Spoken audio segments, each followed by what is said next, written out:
Haut 27. Sonntag am Joreskreis begrüßen ich aus der Kirche von Helzen, wie wir drauf von heute Sonntagsmass. Et singt Choral Helzen Hofeld Weiler, Dirigent aus den Toni Schaak, Organist de Luc Reff. No singer Entree sangen wir Rosenkranzkönigin Laudate Dominum 517. D'Wahl der Messe, ein neuer Tag vom Schauber, O Herr vom Otto Groll, Sehnsucht nach Frieden, Je bénirai le Seigneur vom Janada, und als Schlusslied Helzinger Wallfahrtslied von Heinen an Ponchelet. Durchel spielt als Sorti eng Improvisation.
Im Namen des Vaters und des Sohnes und des Heiligen Geistes. Amen.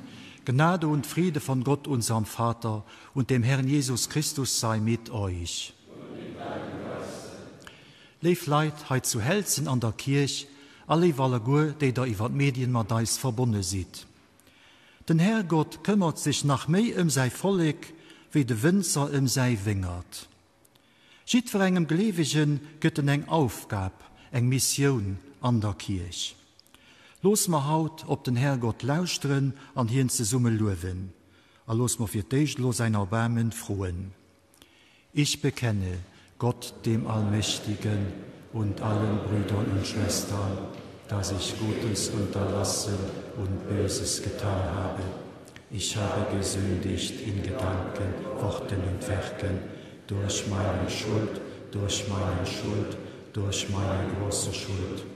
Darum bitte ich die selige Jungfrau Maria, alle Engel und Heiligen und euch Brüder und Schwestern, zu beten bei Gott, unserem Herrn. Der allmächtige Gott erbarme sich unser, er lasse uns die Sünden nach und führe uns zum ewigen Leben. Amen.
Lasset uns beten. Großer Gott, du offenbarst deine Macht vor allem im Erbarmen und im Verschonen. Darum nimm uns in Gnaden auf, wenn uns auch Schuld belastet. Gib, dass wir unseren Lauf vollenden und zur Herrlichkeit des Himmels gelangen. Darum bitten wir durch Jesus Christus, deinen Sohn, unseren Herrn und Gott, der in der Einheit des Heiligen Geistes mit dir lebt und herrscht in alle Ewigkeit. Amen. Lesung aus dem Buch Jesaja. Ich will ein Lied singen von meinem geliebten Freund, ein Lied vom Weinberg meines Liebsten.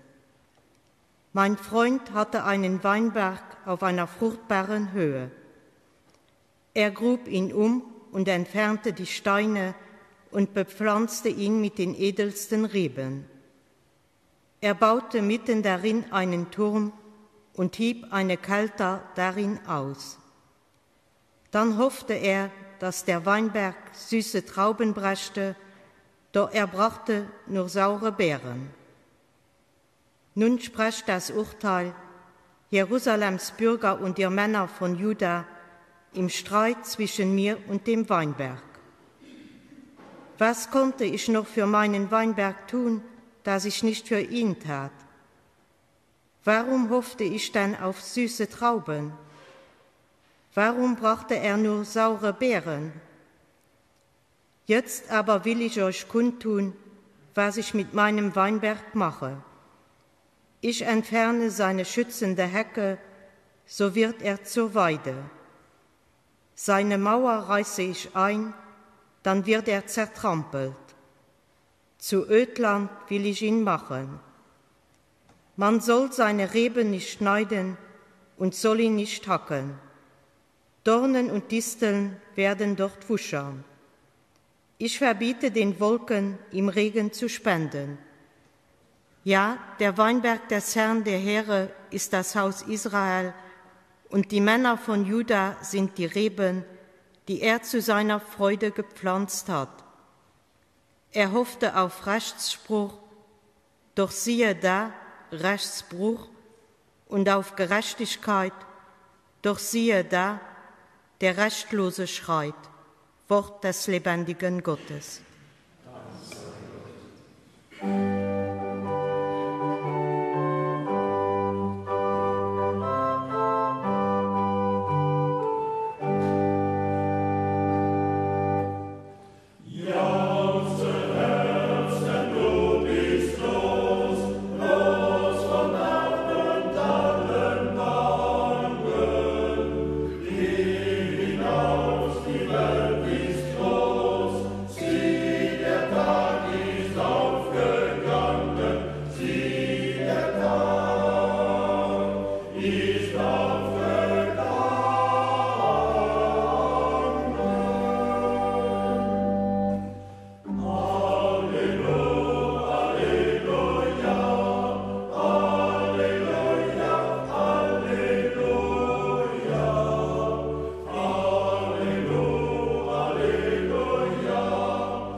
Der Herr sei mit euch.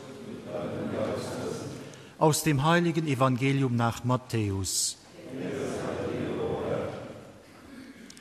In jener Zeit sprach Jesus zu den Hohenpriestern und den Ältesten des Volkes: Hört noch ein anderes Gleichnis. Es war ein Gutsbesitzer, der legte einen Weinberg an, zog ringsherum einen Zaun, hob eine Kelter aus und baute einen Turm. Dann verpachtete er den Weinberg an Winzer und reiste in ein anderes Land. Als nun die Erntezeit kam, schickte er seine Knechte zu den Winzern, um seinen Anteil an den Früchten holen zu lassen. Die Winzer aber packten seine Knechte, den einen prügelten sie, den anderen brachten sie um, einen dritten steinigten sie. Darauf schickte er andere Knechte, mehr als das erste Mal, und mit ihnen machten sie es genauso. Zuletzt sandte er seinen Sohn zu ihnen, denn er dachte, vor meinem Sohn werden sie Achtung haben. Als die Winzer den Sohn sahen, sagten sie zueinander, das ist der Erbe, auf, wir wollen ihn töten, damit wir seinen Besitz erben. Und sie packten ihn, warfen ihn aus dem Weinberg hinaus und brachten ihn um. Wenn nun der Besitzer des Weinberges kommt, was wird er mit solchen Winzern tun? Sie sagten zu ihm, er wird diesen bösen Menschen ein böses Ende bereiten und den Weinberg an andere Winzer verpachten, die ihm die Früchte abliefern, wenn es Zeit dafür ist. Und Jesus sagte zu ihnen, habt ihr nie in der Schrift gelesen, der Stein, den die Bauleute verworfen haben, er ist zum Eckstein geworden. Das hat der Herr vollbracht. Vor unseren Augen geschah dieses Wunder. Und wer auf diesen Stein fällt, der wird zerschellen. Auf wen der Stein aber fällt, den wird er zermalmen. Darum sage ich euch, das Reich Gottes wird euch weggenommen und einem Volk gegeben werden, das die erwarteten Früchte bringt. Evangelium unseres Herrn Jesus Christus. Lob sei dir, Christus.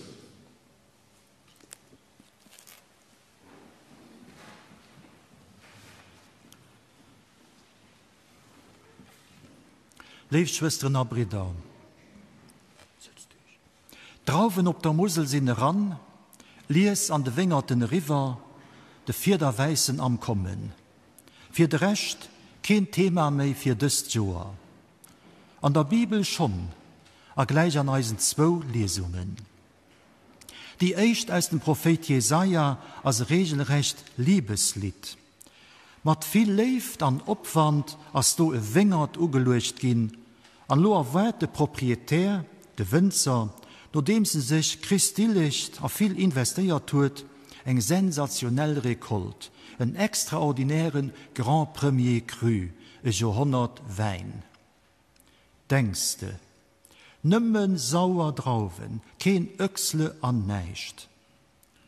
Sein Liebeslied schlägt ziemlich sehr an eng bedrohlich Gerichtsriet. Der Proprietär, gemengt das den Herrgott, stellt sich froh, wat den Lo mat dem katastrophal schlechte Wingert aufhängen soll. De Wingert, dat das Gottes Volk dat versot tut. Meileweit as et hannert senger Bestimmung, wie gut Früchten zu produzieren, zurückblieben. De Winzer als schrecklich enttäuscht, wat taten sich geplot, für sein Wingert a Schoss zu bringen. An lo kein Spur von Ertrag, kein Spur von Rendement.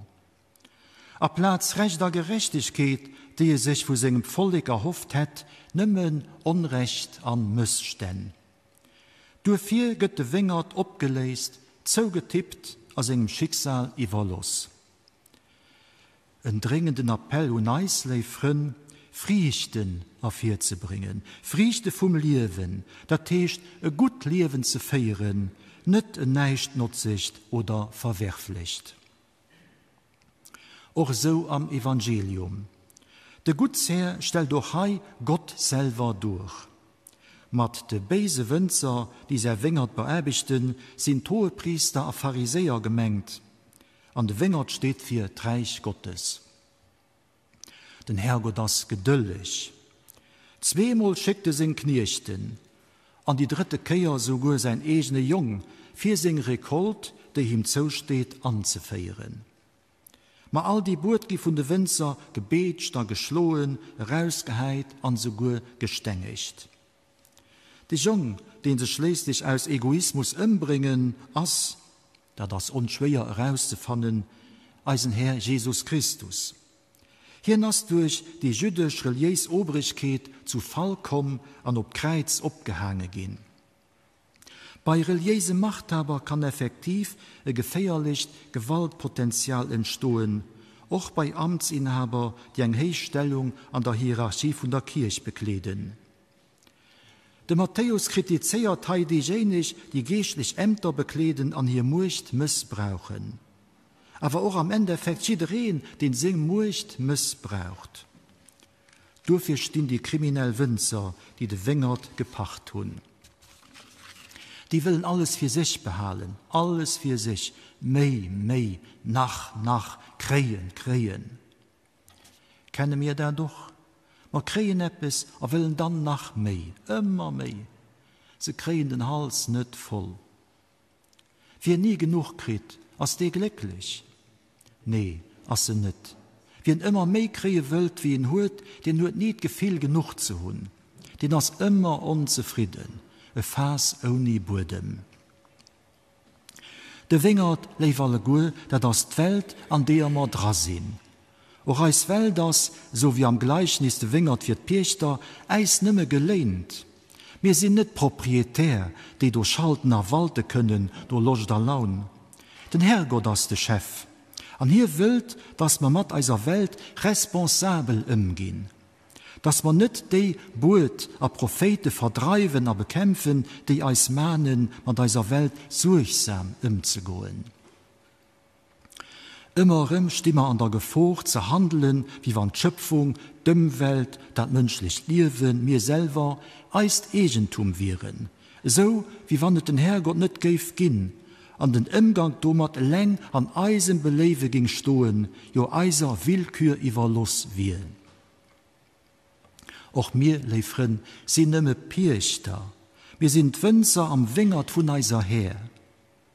Und froh stellt sich, wie sollen die Winzer schaffen, sodass sie Frucht bringen, und noch Frucht und de Gutsherr, der Gott selber als zurückgehen. Früchte vom Reich Gottes, wie das Evangelium sie auf andere Plätze benennt, sind mit der Erbicht, gerade durch Beziehungserbicht verbunden. Sie gehen engem wohl, ob der enger Seite geschenkt, einerseits verlangt Reich Gottes viel von uns auf. Da müssen wir uns abbringen, implizieren, anstrengen. Da muss man regelrecht, wie ihr seht, liefern. Als total Bereitschaft, alles vor Gott zu erwerben, als gefroht, und zugleich alles, was uns möglich ist, zu erholen und zu machen, für sei Reich durch eisen Beitrag, eisen Schaffen, eisen Ersatz auf der Erde zu verwirklichen. Wenn wir uns mit dem Wingert an den Winzer auseinandersetzen, so wie das Gleichnis von den bösen Winzer sie präsentiert, dass sie mehrere, die dafür sorgen müssen, dass die Früchte vom Wingert etwas tauchen, dass es gut Früchte sind, und auch davon und proprietär kommen. Wenn wir als Leben souverän und eigenverantwortlich an die Hand holen, begreift man uns als mündig, erwuchsen Matarbeiter am Wingert von unser Herr. So gefällt es ihm. Wir all werden für Gott ein Kehr Rechenschaft dafür auflegen müssen, was wir aus unserem Wingert gemacht haben, und ob wir Früchten dem Gutsherr, dem Herrgott, ehrlich und mit Dankbarkeit aufgeliefert haben. Ob wir für Gott geschafft haben oder nicht, oder sogar gehen. Wir verfehlen als Ziel, wenn wir als Leben selbstsüchtig nimmen als unseren eigenen Verdienst angucken, wenn wir alles für uns zurückbehalten wollen, was uns eigentlich nicht gehört. Da wären wir vielleicht egoistisch, undankbar und narzisstisch. Gleichnis möchte die Enttäuschung von Gott deutlich über die Dummtreib von seinem Volk und von allen, die sich auf ihr berufen. Und dass sie ihnen dann anderen eine Chance gibt, nachdem sie auf das falsche Pferd gesagt hat. So schwätzt die Geschichte zugleich von Gericht und von Versprechen. Es erzählt über die an die eigenen Tasche wirtschaften, auf Platz Gott ihrem Herzen dingen. Die dat, was ihnen zur Verwaltung uvertraut ist, als hier das Eigentum aus sich rappen wollen. Es schwätzt vor allem auch vom Jung vor Gott, der kommt ist, für die Wille vom Pap zu erfüllen, an Eis als ihn notfällig zu rufen. Gleichnis vom Jesus schwätzt damit auch über deis Verantwortung, Früchten zu bringen, die Gott von seinem Volk, von denen die mit ihm zu dienen haben, erwählt. Das ist die Zentralbotschaft von dem Evangelium, dass die Menschen Reich Gottes kriegen, die erwählt Früchten aufliefern. Gemengt, dass all das, was den am Numm von der Nächste lebt, und von der Gottes lebt, zustande bringt. All Menschen werden an ihre Früchten erkannt gehen, an ihren Früchten werdet ihr sie erkennen. angemoost gin, diese op ihrem Weh durchliewen, mat ihre Matmönchen am mat Gott afir bringen. Als im Reis gewiss, leif Brüder Schwestern, all fleißig an erfolgreich Erbichten am Wingert werden zur Zeit von der Lies, von der Rekolt noch herder Erbicht belohnt gin. Wir werden bildlich geschwärzt, mit Wein als Frucht von der Erde beschenkt gehen.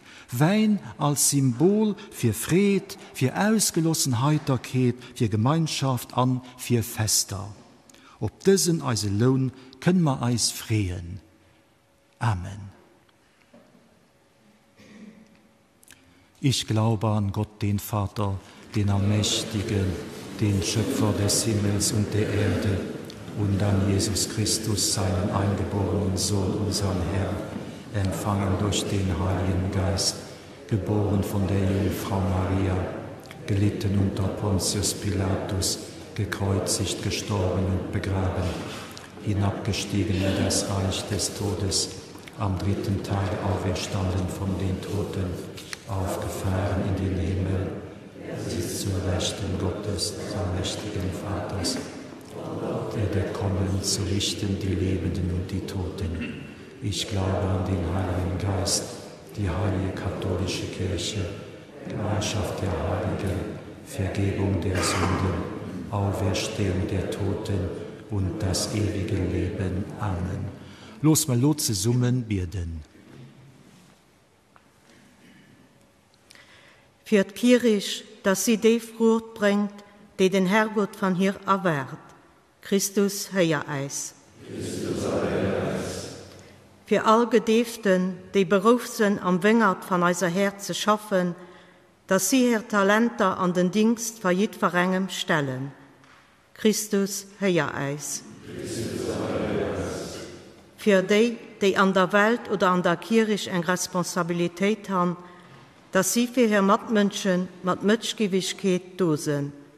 Christus heia eis. Für all die, die am Dienst von der Kanner und von der jungen Leute stehen, dass sie se gute Weg mit Vierer wollen. Christus heia eis. Gute Papa im Himmel, du weißt besser, was wir brauchen, wie mir selber. Hol uns Gebet durch Christus, als Bruder an eisen Herr. Amen.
Lasst uns beten zu Gott, dem allmächtigen Vater, dass er die Gaben der Kirche annehme, zusammen mit uns und der ganzen Welt.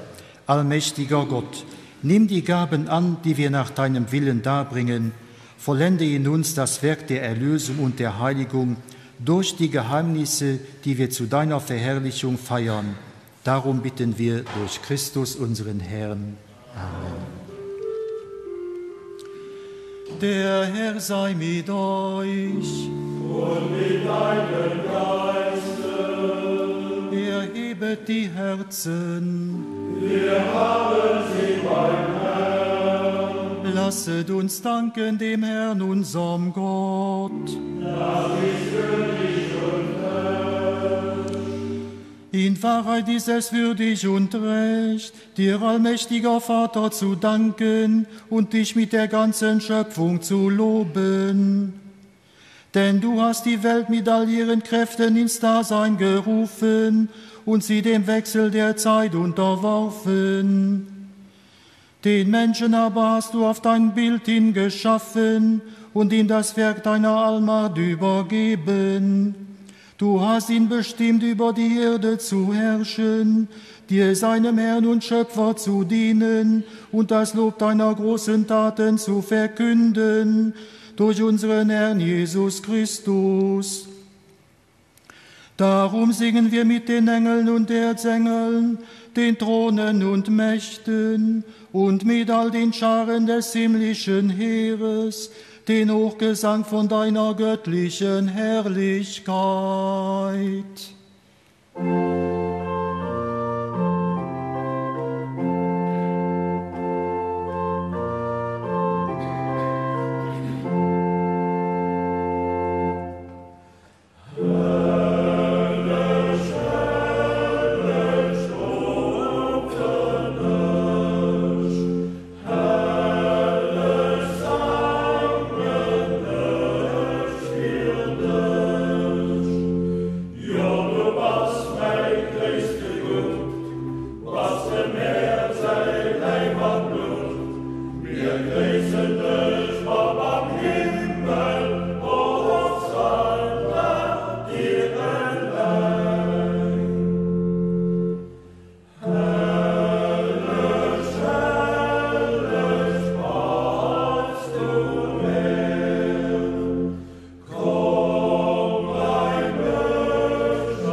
Ja, du bist heilig, großer Gott, und alle deine Werke verkünden dein Lob.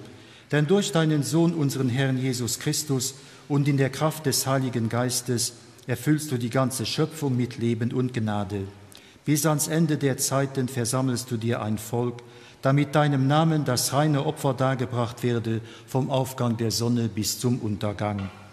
Darum kommen wir vor dein Angesicht und feiern in Gemeinschaft mit der ganzen Kirche den ersten Tag der Woche als den Tag, an dem Christus von den Toten erstanden ist.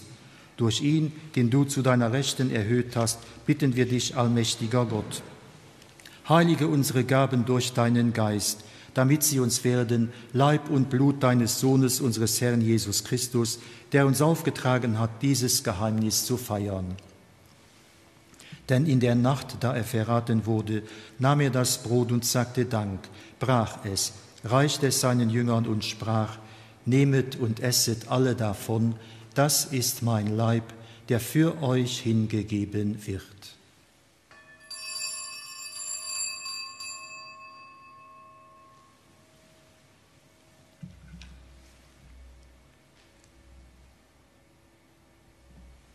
Ebenso nahm er nach dem Mahl den Kelch, dankte wiederum, reichte ihn seinen Jüngern und sprach, nehmet und trinket alle daraus, das ist der Kelch des neuen und ewigen Bundes, mein Blut, das für euch und für alle vergossen wird zur Vergebung der Sünden. Tut dies zu meinem Gedächtnis.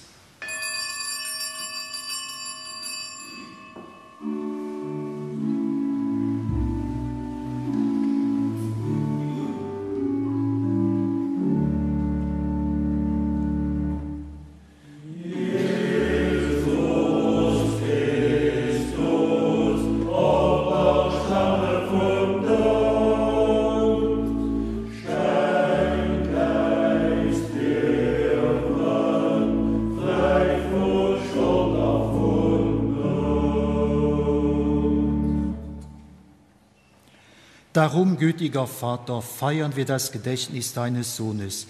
Wir verkünden sein heilbringendes Leiden, seine glorreiche Auferstehung und Himmelfahrt und erwarten seine Wiederkunft. So bringen wir dir mit Lob und Dank dieses heilige und lebendige Opfer dar. Schau gütig auf die Gabe deiner Kirche, denn sie stellt dir das Lamm vor Augen, das geopfert wurde und uns nach deinem Willen mit dir versöhnt hat. Stärke uns durch den Leib und das Blut deines Sohnes und erfülle uns mit seinem Heiligen Geist, damit wir ein Leib und ein Geist werden in Christus. Er mache uns auf immer zu einer Gabe, die dir wohlgefällt, damit wir das verheißene Erbe erlangen mit deinen Auserwählten, mit der seligen Jungfrau und Gottesmutter Maria, dem heiligen Josef, mit deinen Aposteln und Märtyrern und mit allen Heiligen, auf deren Fürsprache wir vertrauen. Barmherziger Gott, wir bitten dich, dieses Opfer unserer Versöhnung bringe der ganzen Welt Frieden und Heil. Beschütze deine Kirche auf ihrem Weg durch die Zeit und stärke sie im Glauben und in der Liebe. Deinen Diener, unseren Papst Franziskus, unseren Bischof Jean-Claude, seinen Weihbischof Leo und die Gemeinschaft der Bischöfe, unsere Priester und Diakone, alle, die zum Dienst in der Kirche bestellt sind und das ganze Volk deiner Erlösten. Erhöre, gütiger Vater, die Gebete der hier versammelten Gemeinde und führe zu dir auch alle deine Söhne und Töchter, die noch fern sind von dir. Erbarme dich unserer verstorbenen Brüder und Schwestern und aller, die in deiner Gnade aus dieser Welt geschieden sind. Nimm sie auf in deine Herrlichkeit und mit ihnen lass auch uns, wie du verheißen hast, zu Tische sitzen in deinem Reich.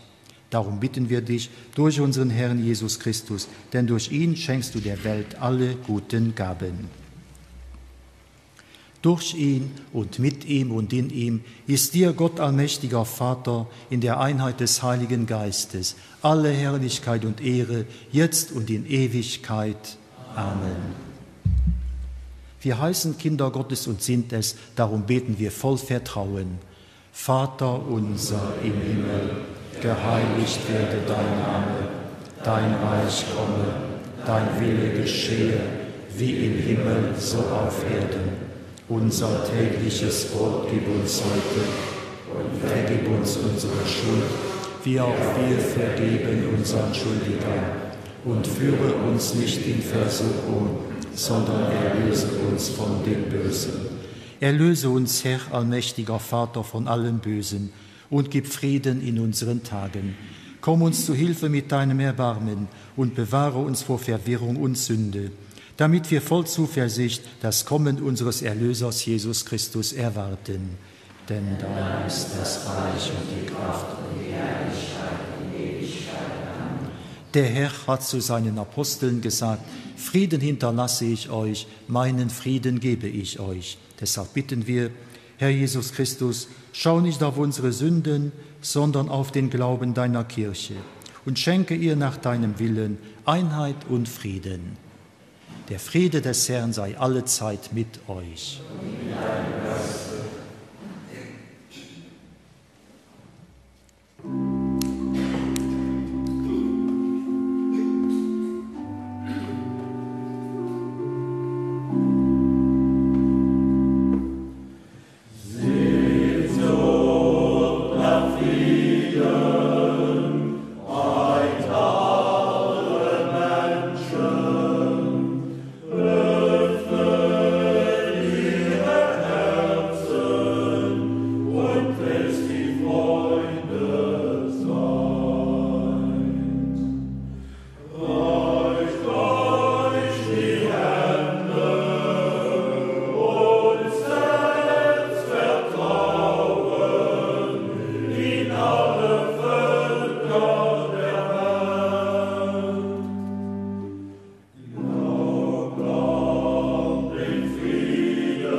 Seht das Lamm Gottes, das hinwegnimmt die Sünde der Welt. Herr, ich bin nicht würdig, dass du eingehst unter mein Dach, aber sprich nur ein Wort, so wird meine Seele gesund. Gut ist der Herr zu dem, der auf ihn hofft, zur Seele, die ihn sucht.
Lasset uns beten. Gott und Vater, du reichst uns das Brot des Lebens und den Kelch der Freude. Gestalte uns nach dem Bild deines Sohnes, der im Sakrament unsere Speise geworden ist. Darum bitten wir durch ihn, Christus unseren Herrn. Amen. Der Herr sei mit euch. Es segne euch der allmächtige Gott, der Vater, der Sohn und der Heilige Geist. Amen. Geht hin in Frieden. Oh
Wir haben die Eucharistie gefeiert mit der christlichen Gemeinschaft zu Helzen. Den nächsten Sonntag über Dromatmas von Bauschild. An los schalten wir zurück an den Studio.